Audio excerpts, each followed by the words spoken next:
We are back. Back.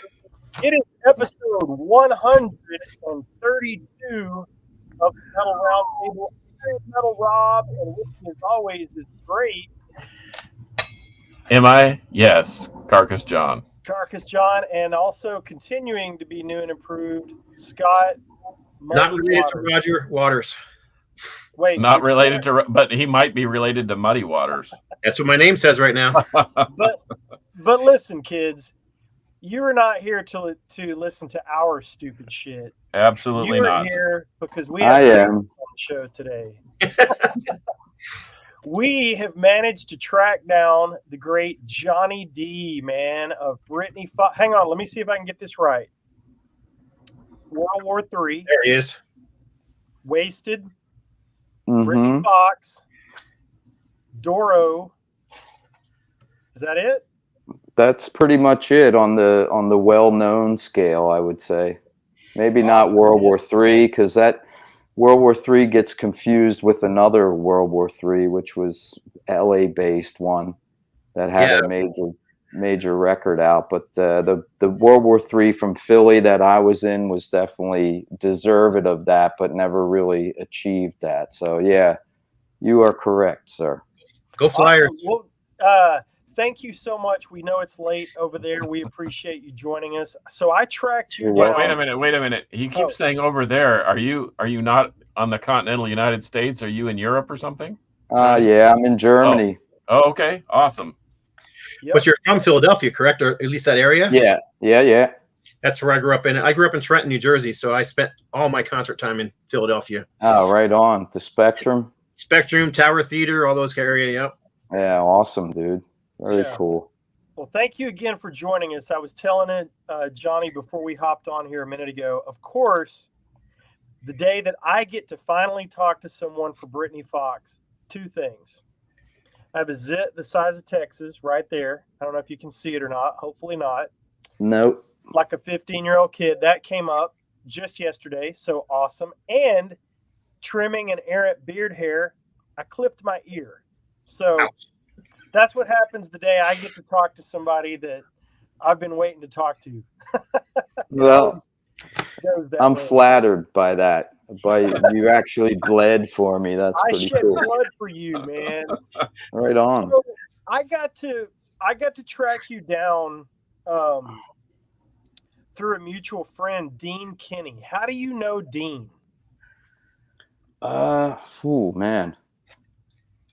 Dean, I don't know how we first connected, but he reached out to me a bunch of times and was interested in just buying some fan gear, some sticks and heads and whatnot. And he supported me pretty early on with some of that stuff. And we just kept each other's numbers, and I get texted from him quite a lot. And always hear from him. And he did let me know that he was going to pass my info on to you. So that was cool. Yeah, man, that was Genuinely, awesome. try that one more time. A genuinely nice guy. He really is. We've never met actually in person, so it's pretty wild to. I never have either. But I've talked to him on the phone a bazillion times over the years, and cool. Yeah, he's having a rough time right now, but we're all in touch with him right now. I've been trying to take care of that dude. He is a good dude. So give us like the 2-minute college course on World War III before we jump into BRITNY Fox. Just tell us kind of the beginning and end of that real quick. World War III was a pretty early 80s metal band, really. I mean, they weren't thrash, but they were definitely ahead of their time as far as heavy, anthemic, badass metal type songs. And they're a band that should have been bigger by many people's estimation, but I think they were a bit older. And at that time, when the hair started to become pretty much the most important thing, more than the music at some point. But those guys were lacking in the area. They're two brothers. Like this? Yeah, Dan and Gary Hammer. And yeah, they wrote great songs. They had some, lineup changes with singers and whatnot, but they were a band that would draw on a Friday night. I mean, we're not even talking legitimate venues. They would have like these beer keg gigs in a barn that they rehearsed in, up in like, way up in not Collegeville area of PA. Scott, you might be familiar with that, but yeah, just one of the early bands from Philly area that were playing their own music, because they're coming from a time Philly was had a lot of cover bands, that did originals and stuff like that, but nobody was really had taken the big chance to write their own stuff and really promote it out there. Most bands were doing covers to pay the bills or to make money, and throwing in a few of their own songs. But these guys really had their shit together, and they were like, you see them once, they had a great sound, they had great songs. It was just a cool place to go, for a lot of people that either couldn't get into venues, because the drinking age in PA changed when I was 18. That was the legal drinking age, and then like the next year it changed to 21, and a lot of people couldn't go see bands until that time. So it was something that was brewing in the suburbs, if you will. And this band World War III was one of the bands to see if you were around. And oddly enough, Dean Davidson, who later went on to form BRITNY, was the drummer in the band when I first saw them. And I later replaced him because he bailed to start, fronting a band, and mostly got laughed at by a lot of people, especially in that band. Were like, what, you're going to front a band now and play guitar? And he certainly did, and he did well with it. But I spent, better part of a couple years in the band, and we did a record for Axe Killer, was a French indie label. And half of that record is Dean, and other half is me on it. And yeah, they got a lot of cool interest from European fanzines and all the stuff that was, happening at that time, early 80s, when things weren't really blowing up. It was a lot of underground stuff still. So cool band. Well, so that answers our question, Scott. We were doing some looking around, and we knew that you were in World War III, but we went and looked it up, and it said Dean Davidson played drums, and we were shaking our head going, nah, that can't be right. Johnny had to be the drummer. So that makes sense. So how did you make the jump, or was there a gap, or did you go straight from World War III to Brittany Fox? Tell us how you got that gig. And by the way, here's the cassette. I believe that's you right there. That is better. Yeah. It gets better because you get to see the full version. Whoa! On the CD. I like this one. They still left my crotch in that one.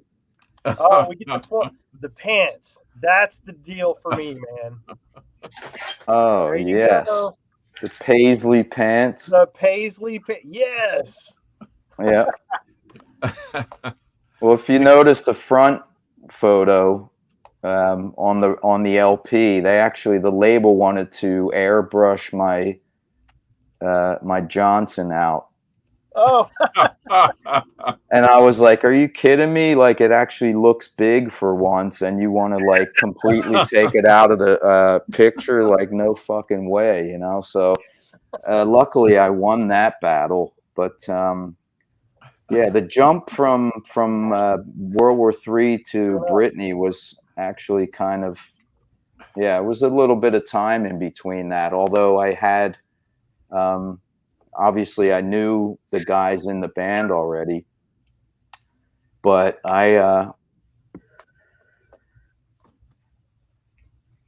did the WAYSTED thing in between and Brittany. So there were about 2 years in there where I was in the band with Pete Way and Paul Chapman in Wasted, and spent a lot of time in England. So I was kind of out of the area for that time, but there was still a lot going on. You know, I got to tour, make a record, my first like major label record I made with Wasted, and got to experience touring in Europe and stuff like that, and living in England and touring, you know, arenas for the first time. So that was a big learning experience for me, and a whole lot of great memories from that time.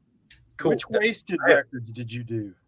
I did a record called Save Your Prayers, which was on Capitol EMI, and that came out in '86, I believe, or maybe early '87. And more commercial, probably the most commercial record that Wasted had, but that was kind of the plan at that time. They had done a bunch of, they did a record with, the first lineup did a record on Chrysalis, and they toured with Ozzy for a little bit. That was in like '82 or '83. And then they had some lineup changes and whatnot. And then they got rid of the singer because they wanted to basically be more radio friendly. And that's when Danny Vaughan and I joined the band, and that was in '86 or '85. I'm trying to think of the time we spent before the actual record came out. But Danny, of course, later on went to front Taiketo, and they got a deal on Geffen. But Save Your Prayers was the record that I did. Right. And it's a good one. Got still a lot of favorites on a lot of people's favorites list, that one. I'll go grab that. If you see us looking down, that's because we're writing. We buy so much shit based on the information we get from guys. Cool, man. Because it's like, oh, yay, Brittany Fox. Oh, but wait, 25 years in DORO, and and you just find out so much crap, you know. That's cool, man. Looks like you got a nice collections all. I like how you guys are, you know. Oh, that's part of it. Showing that shit off. Oh yeah. So I have a question about Wasted. I'm a huge UFO fan. I'm sure you're me too. a UFO fan too. So was it like a total geek out thing when you got that gig? Oh, absolutely, dude. I mean, I was blown away that it actually happened and the way that it happened. And luckily, you know, I didn't fall flat on my face when I flew over there. I went over there into England completely on a friend's recommendation. My best friend, Jimmy DeLella, from my area, got the gig through Paul Chapman, who had recently joined back up with Pete Way. And at some point, you know, Jerry Shirley from Humble Pie and Fastway was the drummer at the time before me. They did a record together. And then Jerry didn't want to tour or do anything, you know, further. So Jimmy, my buddy, was like, I got a great guy, you know, he's from Philly, he's great, he looks good, blah blah blah. And they were like, oh really? Cool, well, let's fly him over here. So I get a call and I'm like, are you know, is this for real? You know, because I was so proud of my buddy for basically making it, you know. And then I finally get a call that says, like, I'm next up to bat, you know. So they actually flew me to England. It wasn't even really like a call out on like 50 drummers auditioning or something like that. Basically, it was my gig to have if I didn't screw it up. So I flew over there and we played together and everything went well. And then next thing you know, I'm in the band and I'm flipping out because I'm playing with two heroes of UFO that I had, you know, I mean, I love early UFO and I love the Chapman era.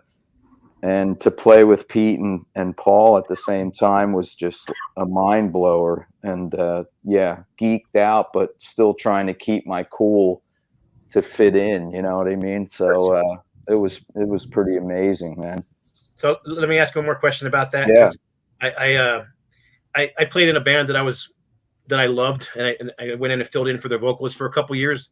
And the very first practice, I brought my records along with me, and I had them all sign them. And they were like, dude, what are you having to sign your records for? I'm like, I may never see you guys again. Might as well have you sign them while I'm here, right? Wow. So it was a big joke, but I kind of learned that lesson from Eric Carr when he went to his first tryout and with Kiss and made him sign his Kiss record. So did he do that? I didn't know that. That's pretty awesome. And he told him the same thing. He told, I may never see you guys again, so might as well get you to sign my record. Well, that's cool, man. That kind of stuff, where he just kind of did the cool thing. And I've never been I can't say I've never asked for an autograph before, but I really, at that time, I didn't even think of it that way. I was, like I said, I was trying to actually be cool and not totally geek out and lose lose the gig, because I mean, those guys are like, they were such veterans of rock and roll at that point. Yeah. You know what I mean? I get it. Yeah. Yeah, that's rock royalty right there. I would have been losing my shit. Yeah, dude, it was amazing playing with Pete. Now we're moving on to this, right? Yeah, but before we get into the Brittany Fox thing, because I got some proper questions about the band and how you got in and how you got out and the different changes and stuff. But I saw Brittany Fox one time with all the paisley pants. In full regalia, we say. Full regalia. I saw you in Dallas on the Poison and Lita Ford Brittany Fox tour. Didn't we do a live broadcast on that gig on K-Rock or something like that? Z-Rock. Z-Rock, yeah. Yep. But I have a specific memory about that night that I want to ask you about, because I can't remember if this happened to you or the drummer of Lita Ford. So at the end of the set, if I'm remembering this right, I'm in the front row. I was so lucky to get that close. And I was a massive, massive Brittany Fox fan. And I think at the end of the set, the guys from Poison came out and trashed your drums and dumped flour all over you. Am I remembering that incorrectly?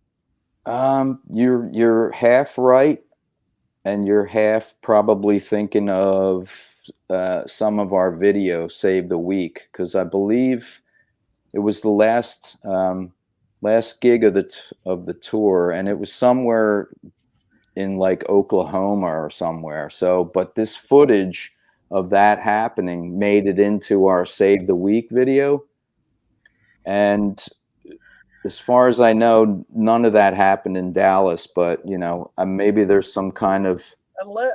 It could have been the drummer of Lita Ford, but I remember that night. I know for sure. I know what you're saying about the video, but that night, somebody got their drums pushed over while they were playing. You know what? That was you or the other dude. It could have been Lita's drummer, because there was like a point in that tour where they weren't around anymore. It went down to like us and Poison, I believe. And so maybe that was Lita's last night, and Charlie got the shaft. Could have been, because that happened to me maybe a few weeks later or at the end of our leg. So yeah, you could be right.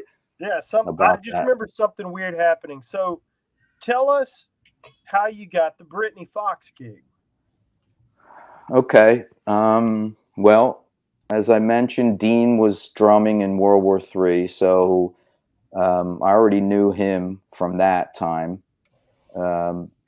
He was aware of me, and also, let's see, Michael Kelly Smith, the guitarist. We were all pretty much in the same circle, playing whatever bands we were in. We were all playing the same venues and whatnot, and knew of each other. And Billy Childs was basically living in my town.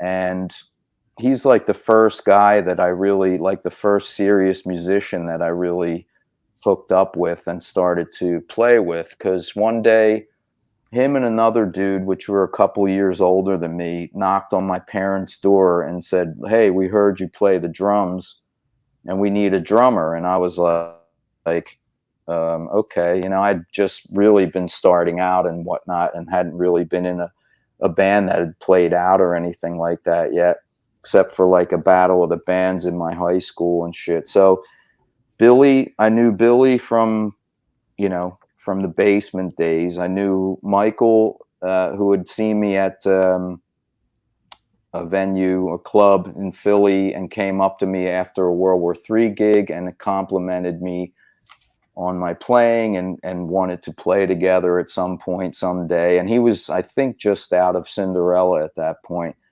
And so I knew all the guys, but the drummer, Tony Destra, the original drummer from BRITNY, was killed in a car accident not too long into the history of the band. They were showcasing for a label one night, and he just, you know, drove too fast back home after the gig, and probably was a little bit too excited about what was going to happen, and never made it home. And there was a little interim period there, but somehow the guys asked me a few times if I would, you know, take his place. And the first time I said no, because I was still in Wasted. We were on tour in the States supporting Iron Maiden on the Somewhere in Time tour, which was like, there was no way I was going to leave to go play the toilet circuit in Philly off of an arena tour. So I said, sorry guys, I can't do it, you know. And then the second time they asked was when I was in California, and Wasted looked like it was going to fold completely. And I said, you know, I think it's time to jump. And I went back to Philly. And the same situation with Wasted. I had basically the gig to have or lose, you know. And we gelled, and everybody felt it was comfortable because we all knew each other. And yeah, and that was it. I was in, and next thing we were, you know, playing a few kind of going away shows, and then we were in the studio cutting the first album a few months later. And then you bought the paisley pants, and the rest is history. Yeah. Then we got the expensive wardrobe chick, clothing designer, you know, and spent way too much money on our costumes and what we felt that had to be done at that time. And you know, that was it.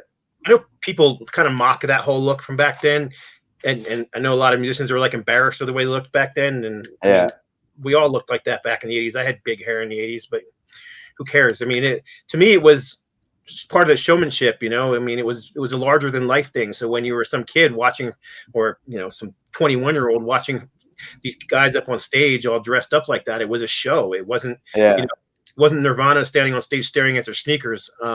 So I still appreciate it and loved it from back then. Of course, it was my it was fun, you know. It was all in good fun, and some people dug it. Some people kind of put themselves in that light without really, you know, just feeling like they absolutely had to do it. You know, it was like make or break. You know, I got to wear lipstick and shit. But whatever the case was, you know, we all grew up on that entertainment factor of Kiss and Alice Cooper and all these, you know, sort of glammy bands from the 70s or whatnot, and tried to take it to the next level, you know, while you know, not really having much money, and just like, oh shit, what can I put on that's like, hey, give me that, you know, ripped up shirt, or I'll tie this around my leg. And, you know, it's just like, nobody knew, you know, we just knew we had to do that to get noticed, and everybody did it.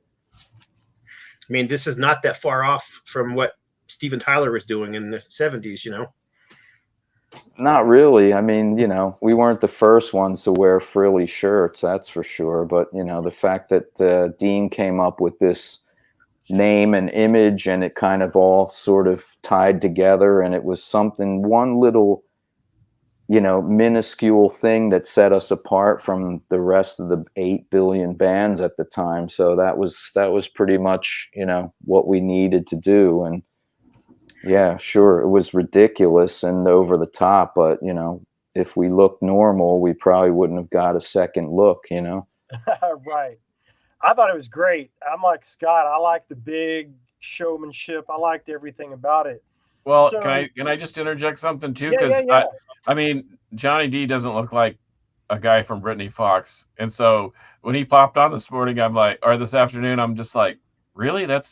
I mean, so it's interesting to hear him say that it was kind of shtick, and I know that, you know, just not unlike Kiss and Alice Cooper and some of the other bands, or Steven Tyler that we've already mentioned, that it was a way to get a little different attention, but you still had to play the gigs. And Right.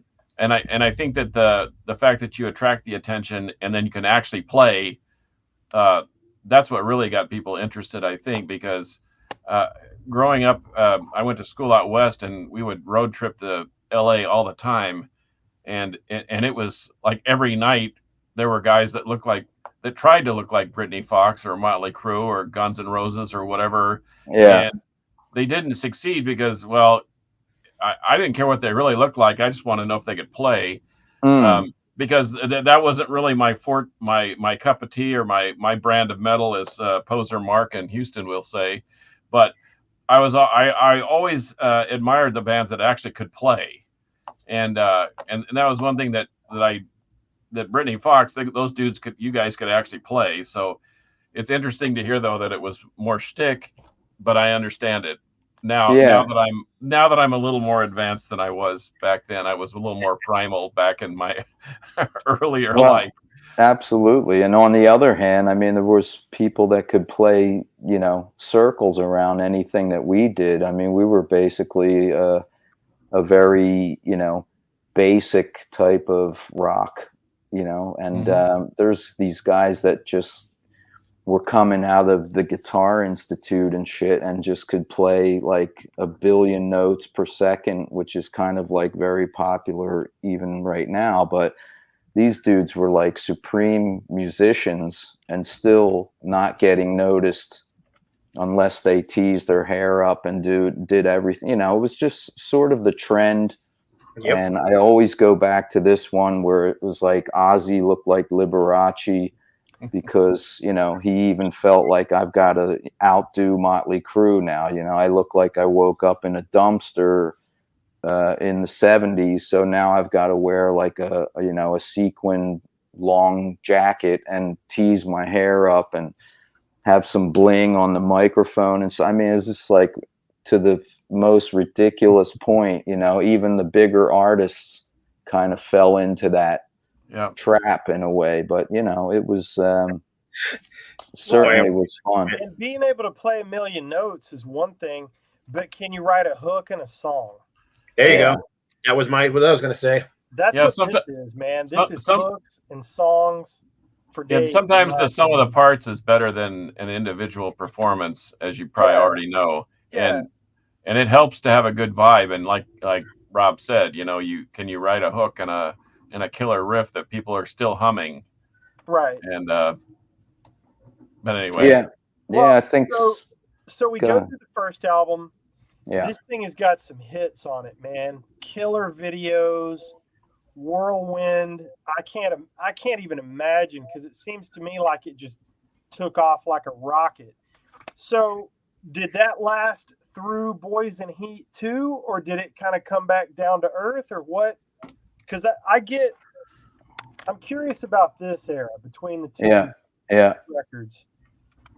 Okay, so from the first album, you know, it did take off quite quickly. I mean, we got signed to Columbia, CBS, who put the, you know, sort of machinery to work behind the music and the concept of the band. I mean, we didn't really get fucked around with too much by our label, you know, other than the fact that they didn't really give us a shit ton of it, you know, of money for. I mean, we did our record for quite cheap at that time, which was like 80 grand or something, and people were spending $200,000-300,000.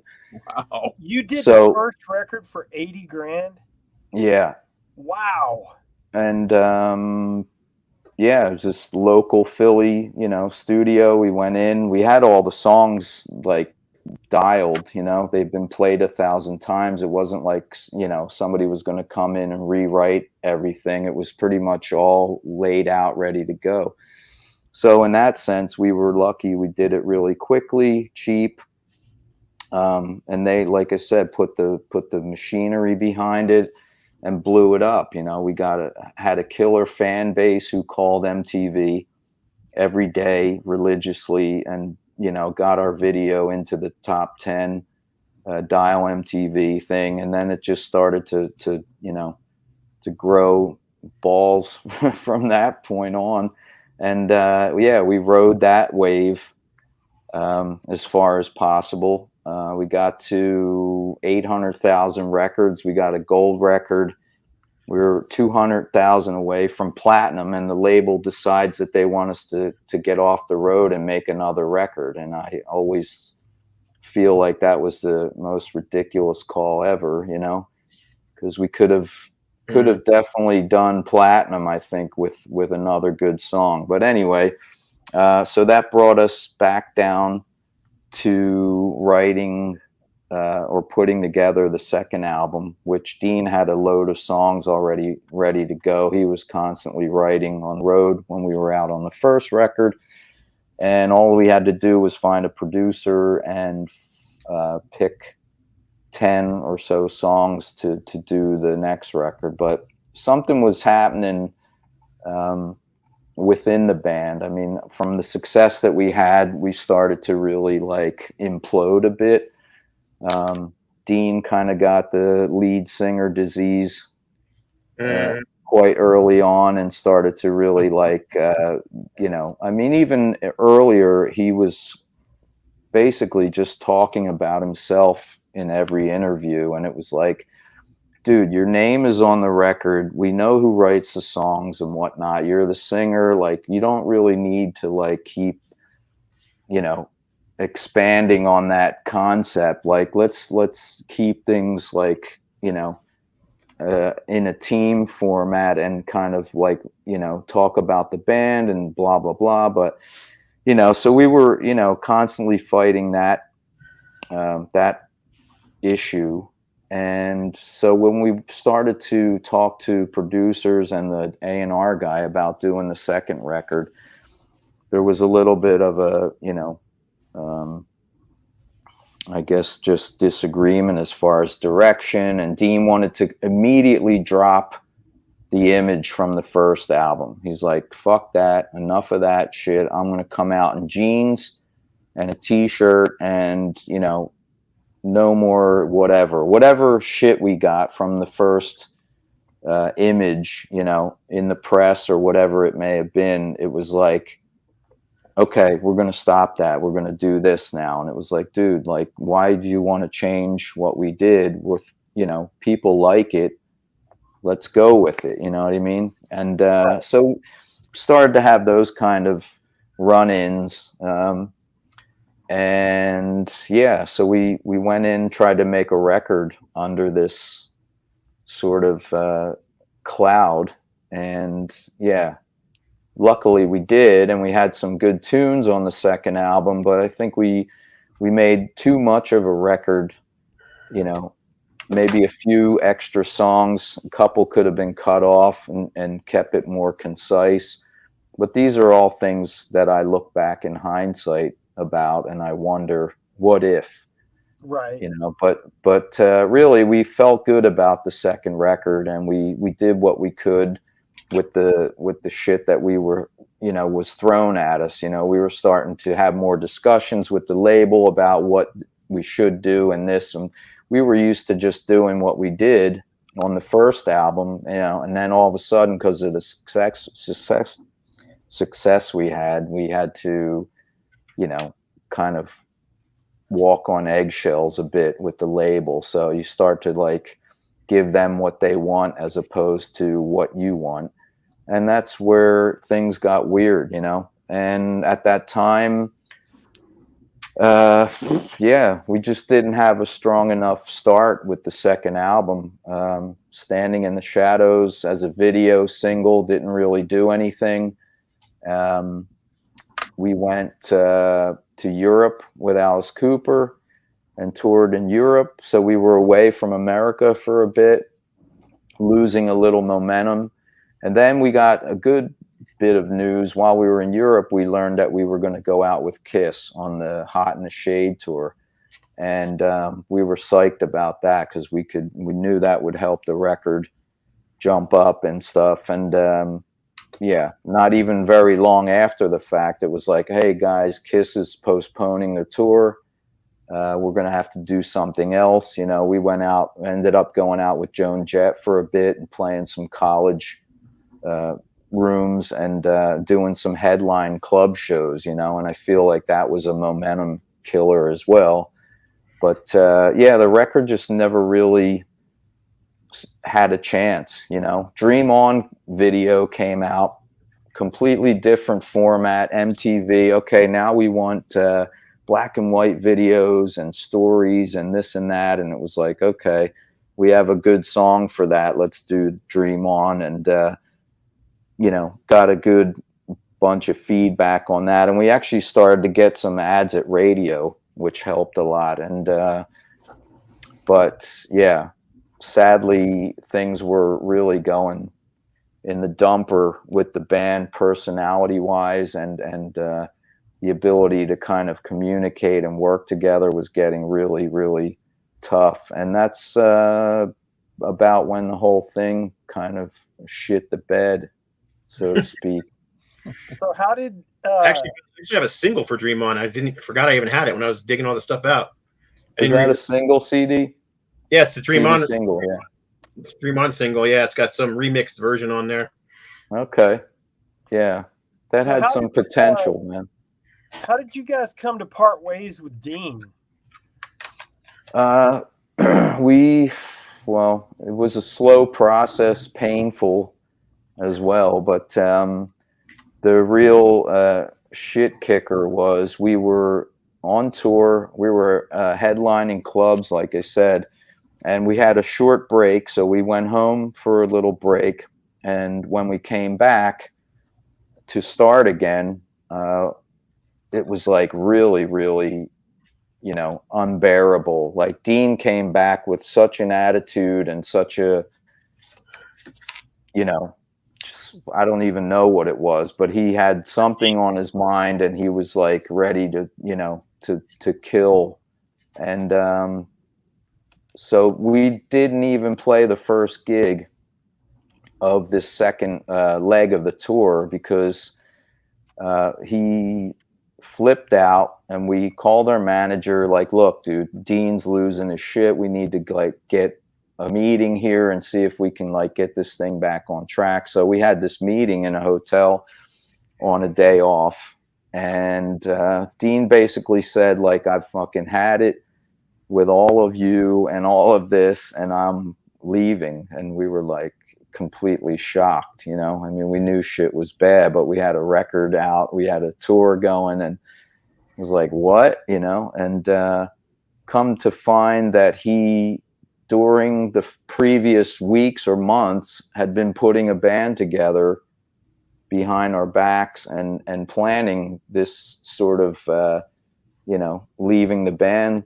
thing, and we were just blown away by it. And there was no really discussing it or having like a logical conversation about it.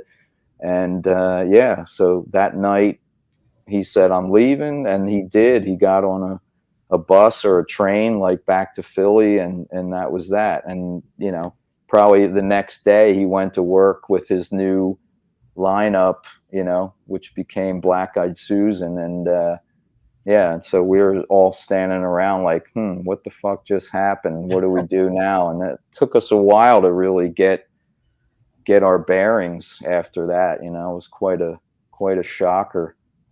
And we had the guys from the band Tough out. They were just so psyched to come from California to actually like tour the East Coast.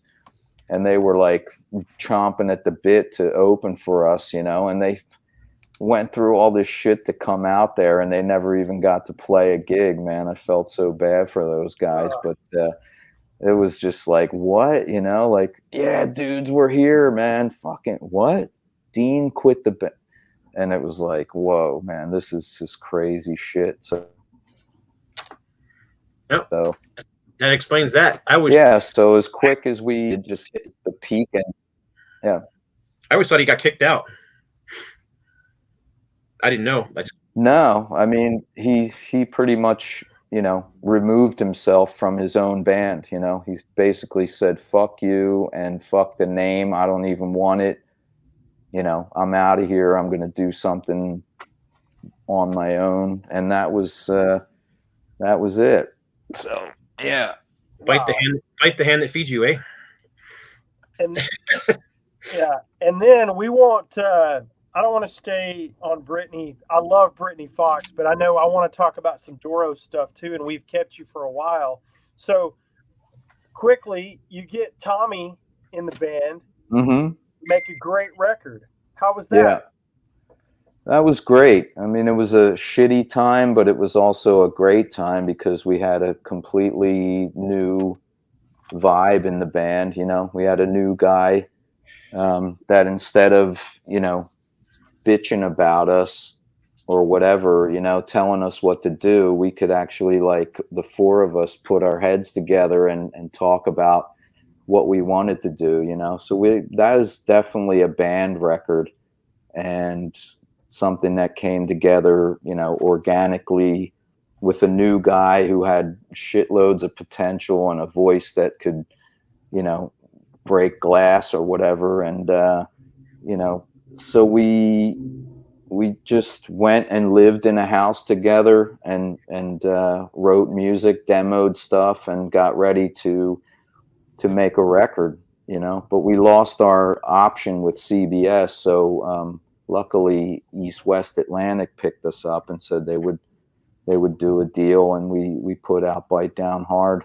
Went to California, to LA to record that, and it was good time, man. Good tunes, still proud of that record that we, because there was a lot of shit slinging in the press after the breakup, and Dean talking shit about us, and that we, nobody could do this or do that or wanted to work, and it was all a bunch of bullshit. I mean, we just wanted to be a band and be a team and kind of be cool with each other, not have one guy, thinking that he's better than everybody else. And that was our time to really just be a band. And that record reflects that. I think it's still, to this day, it's just like a kick-ass record with no real like filler or, no compromises, oh, we got to do this tune because the label wants it, or we got to do this tune because Dean is freaking out, or if we don't, or, so. Right. Yeah. Well, and to me, it's a testament to exactly what you're saying, because without even Dean writing the songs, this is a BRITNY Fox record. Make no mistake. Absolutely. Yeah. It fits right in with those BRITNY Fox records. And unfortunately, I can't find it, or I don't have it. I don't know which. I don't have Springhead Motor Shark. That's fine with me if you don't. There it is. I said that's fine if you don't. Yeah. Well, now, what you said about Bite Down Hard being a BRITNY Fox album, like, I don't consider Springhead a real true representation of BRITNY Fox. That was made under completely weird circumstances. I mean, we had option to present a record, and we kind of threw that together. We weren't even in the same room. I mean, I was on tour in Germany with DORO, and the guys were, spending time in my basement in my house in Jersey at home, trying to make a record, and but yeah, it is what it is. And at that time when that came, that was quite a few years later anyway. A lot of shit had changed at that point. Yeah, that's unfortunate. I hate to see bands, split up like that, but Bite Down Hard was great. Like I said, I don't have Springhead, but I do have Long Way to Live, and it's badass. Yeah, that's a cool one. I dig that too. That was fun to make, and just to be back together, playing those songs again, you know. And it's a cool record because it's got the live vibe, and it also has Tommy's versions of the Dean songs, which he totally kicked ass on. And, yes, he did. Yeah. So yeah, it's good. It's got a lot of energy too. That album has energy, you know. It's got that you feeding off the crowd feeding off of you kind of vibe going on. Yeah. Agreed. So Britny DORO. Fox kind of ends at some point, and we'll tie a bow on the Britny Fox thing, because like I said, we've been on for 46 minutes and I've talked about Britny Fox the whole time, which is what I freaking love. That's cool. Shift us into gear for your time in DORO. How does that work out? Now you're living in Germany, and have you been in DORO for 25 years? No, not that 29. Please pardon me, sir. Yes. Yeah. 2023 will be 30 effing years. Wow. Yeah, it's crazy. But what happened, let's see. So Britny took a knee, and that was just a weird time. I mean, it was like 92 or something. So grunge was like, you know, knocking the walls down and sweeping up the floor with all the you know, glam bands and all the whatever you want to call it, 80s stuff sweep the side. And it was a weird time, you know. It was like either you try to act like a grunge band and wear flannel shirts, or we just decided to pack it in, you know. And so I went home and I just was working some stupid job. I was driving bicycles at a national park because a bridge was out, and I was like driving bicyclists over another highway bridge to get to the other side of the park. So I'm doing that, which wasn't all that bad. I mean, I would sit on my ass all day and I could read and listen to music and just do these shuttle jobs once in a while, once or twice an hour. So again, it's so crazy because my friend Jimmy DeLella, keyboardist, guitarist, that got me into Wasted, ends up auditioning for DORO. And I was just like, dude, you get like all the fucking luck, you know what I mean? Or how do you fucking talk yourself into these situations, you know?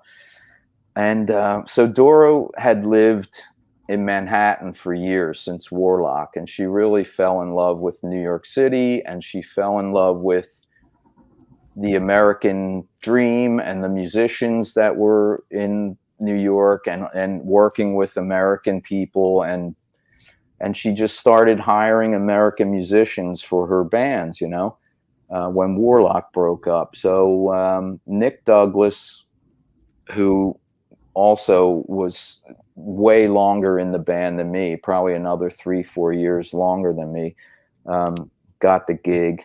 And at one point in about 93 or late 92, he and DORO came down to South Jersey and started working on some music, and they hired a bunch of local people for the newest version of the band. And one of those guys was, again, my best friend, Jimmy DeLella.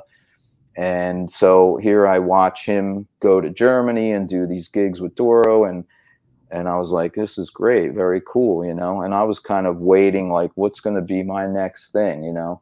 And you know, one day I get a call from him that the drummer is not going to stay for the tour, and he doesn't want to be in Germany or be away from home for too long and whatever. And I was like, I'm in, dude, just let me know what's going on. And he was like, learn these songs and I'll talk to her and blah, blah, blah. And he said, you know, I got this guy, Johnny Dee, was in the band Britny Fox, and DORO was like, oh, I remember them. Yeah.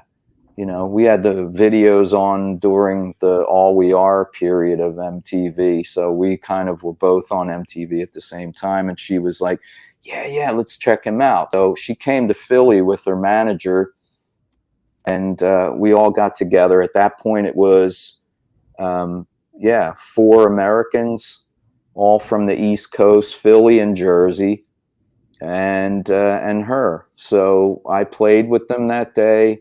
It went really well. And then again, it was like, okay, we leave for Germany in, 10 days, and we have this tour booked, and we're cutting a live album and a live video on the like 3rd and 4th gigs. And I was like, what the fuck, so I was like, here we go, get your fucking helmet back on and get ready to get in the game. And so then I went and rehearsed a bunch in Germany, and it was cool because in America, like, a guy like me had really no place. It was like, where do I fit in now? I'm not a grunge dude. I played with a few newer kind of sounding bands around Philly, which were cool, but it just like, there was nothing really. I did a stint with a band called When Worlds Collide, which was really cool, fronted by a black dude named Bobby Ray, who was a killer singer and drummer. And it was just, this band was so badass, but it was like, I don't know if you'll find anything about maybe some demos and stuff of that band out there, but very cool, kind of Alice in Chainsy, and should have definitely had a go at it, but it just, didn't happen. Anyway, there was really nothing happening on this side of the pond. And then to get to Germany and Europe and see that like nothing had really changed. Rock was still alive and kicking ass, and big festivals, and just, DORO had a basically a sold out tour on her 93 album, Angels Never Die, and like, killer songs. She had some radio play. I was like, man, this is awesome. Like, I have a second life over here, and that's kind of where it all started. We did a live album. We did this killer tour, and the only thing that sucked was we didn't really tour that long. She only would tour in Germany and maybe Switzerland, Austria, and a gig or two in England, and then it was kind of over, so it wasn't like I was there for 6 months or out on the road for a long time, so there was a lot of back and forth and waiting for something to happen. But over time it actually got better, and in the late 90s things really picked up. We started touring in the East. We went to Russia, we went to Hungary, we went to all these other countries, and it started to really pick up. By 2000 we were playing big ass festivals and countries that she had never even been to before. So it was pretty cool that it actually built up over that time. And also cool, that I've stuck around, and it's been worth sticking around for, because she's just an awesome person, a killer singer, just everything.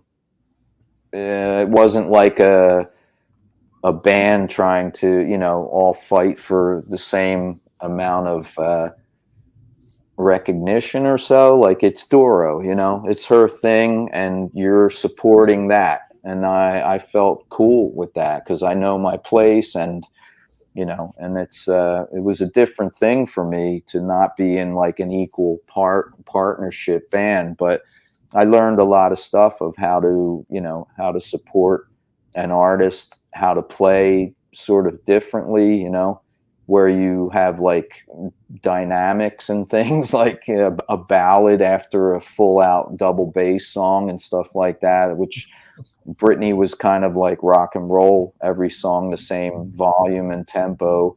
And then DORO has all these different kinds of, a variety of different kinds of songs that live you really need to, tune into and kind of, you know, support in that sense. So it's been a cool ride.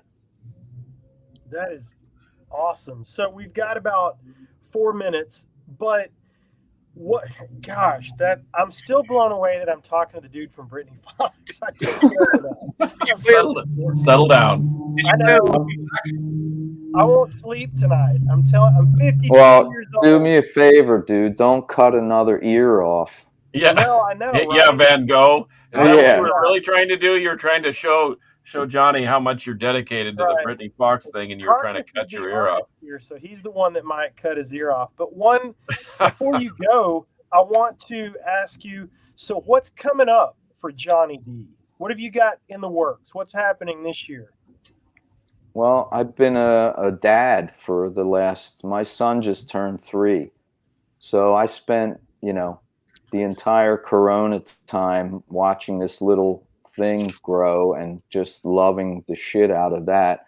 And now we're finally getting busy again, and DORO, that I'm speaking of, we play the M3 Festival in May, which is in Maryland in the U.S.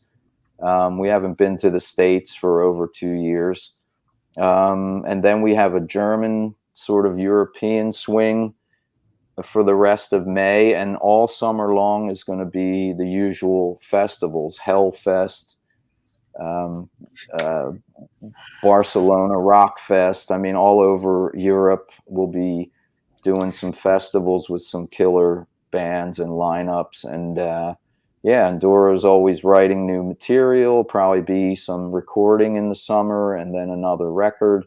And that's about, I do, you know, odd stuff on the side or you know, some other musical projects, but nothing. Because of COVID, I've been just kind of chilling and hanging out with my family, and that's fine with me. And I'm looking forward to playing again and doing these DORO gigs. And who knows what else will come up, but you never know. That's awesome. So if anybody wanted to interact with you, buy your merch or anything like that, how could they do that? Personally, I have a website. It's just johnnydee.com. Okay.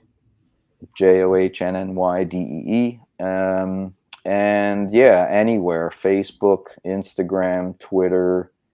I'm pretty, you know, try to keep up with messages and shit like that, you know, but yeah, definitely easy to find. And and the DORO website, I believe, is DOROmusic.com or DORO.de. Yeah, I think is the German site that has English and German on it. So all the DORO info is there. What's that? I just looked it up while we were talking. It's DOROmusic.de. Okay. Yeah. So yeah, I'm out there somewhere, and all right. Yeah. Well, I just sent you a Facebook friend request, so I'll know if you were offended by the sight of blood, then you won't accept my friend request. Well, I had the bullshit problem of Facebook that you can only add 5,000 people. So right. That's such bullshit. You know what I mean? I have probably like 1,000 sitting in my request thing. So every once in a while I see like 3 drop off because people are probably tired of hearing my shit or whatever, or promoting whatever it is. So I'll add you as soon as I delete someone else. How's that?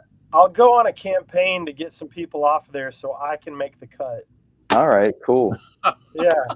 I have one more question for you. I got this really cool picture of you guys here. Yeah. But if you're wearing the paisley pants, okay. Who's got the truck driving by? I didn't hear that question. That was me. I'm sorry. That's all right. If you're wearing your paisley pants, it would have shown up a lot better. Yeah, man. I mean, look at that. How disrespectful. I got a crease right in my face. Call the you know, see, that's what 29 years gets you, is a crease in the face with the gatefold. That's right. Yep. Well, this is what I have on tap tonight. I'm going to watch the first DVD. I just got this recently, so I'm going to be checking this out. But I got to tell you, man, I really appreciate you coming on. Definitely. Thank you so very much. You're welcome on the show. Yeah, dude. Thanks, you guys. You can plug anything you want. If you got somebody else in the band you want to bring on, man, please hit me up. I'd love to chat with you anytime. Cool, man. Appreciate it. Thanks for your time. And yeah, man, guys, keep on doing it. That was awesome. I forgot what I was going to say, but it was going to be clever, I assure you. It was probably something about your fascination with Brittany Fox, based on your previous discussion. No, I think I've talked enough Brittany Fox for all of us today. I gotta say, John, you look so much like a friend of mine, my old drum tech, Sean Haggerty. Man, you guys look like fucking twins. He looks like Alec Baldwin. That's cool. I do not look like Alec Baldwin. Yes, you do. No, I've heard worse, so I guess I'd rather have his old drum tech. I'd rather look like his old drum tech. And I do play drums, so anytime you get to the States and need help, let me know. Okay, cool. Sure. Yeah, that's awesome. Any parting shots, boys, before we take off? No, I appreciate you coming on. Enjoyed it. Enjoyed talking to you. Yeah, man. Keep up the good work. Yeah, my work schedule's been so oppressive. I almost didn't think I was going to make it, and I thought, it won't be any big deal. But I'm glad I was able to join on, because you're very cool, cat, and we appreciate your time. And I know it's a sacrifice when you're 7 or 8 hours ahead. And it's midnight or 1 o'clock, so very much appreciative of your time. I'm good. Thanks. Thank you so much for staying up late with us. We appreciate you, and hopefully we'll see you on the road one of these days. Yeah, where are you guys located, by the way? I'm north of Dallas. Okay. Carcass is north. John is north of Fort Worth, and Scott's out in Albuquerque, New Mexico. Okay. Yep. Cool. Yeah. All right. Yeah. So. Keep in touch, man. Yep. Yeah, man. Cheers, brother. We appreciate it. We'll take it out real quick, and then we'll play the outro. Until next time, boys. Metal will prevail. And now I find the button again. I screw this up. Push the button, Rob. There we go.